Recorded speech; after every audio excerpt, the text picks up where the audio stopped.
আচ্ছা, আপনারা কি কখনো কষা মাংসের সাথে টক ঝাল মিষ্টি আমের আচার খেয়েছেন?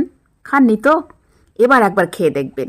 আজকে যে আচারটা বানাচ্ছি, এই আচারটা আপনারা বানিয়ে পুরো বছর ধরে রেখে দিতে পারবেন আর এভাবে খেতে পারবেন। কষা মাংস থেকে শুরু করে খিচুড়ি, সব কিছুতে একেবারে জমে ক্ষীর। এই আচার বানানোর জন্য নিয়েছি একদম কাঁচা আম, আর আমগুলোকে ভালো করে ধুয়ে এরকম গোল গোল করে কেটে নিয়েছি, এগুলো ফেলে দিয়েছি।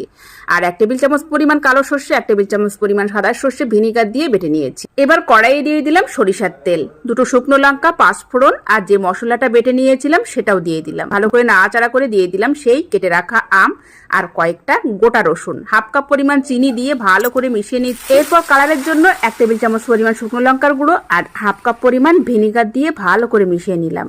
এবার দিয়ে দিচ্ছি একটু চিলি ফ্লেক্স আর একটু বিট লবণ। চিনিটা ক্যারামেল হয়ে গেছে, আমটাও ভালোভাবে সিদ্ধ হয়ে গেছে, আমটা একেবারে মাখো মাখো পর্যায়ে চলে এসেছে, দারুণ একটা কালার হয়েছে।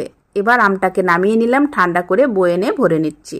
অসাধারণ স্বাদের এই আচার মাত্র 5 মিনিটে বানিয়ে পুরো বছর জুড়ে সংরক্ষণ করুন।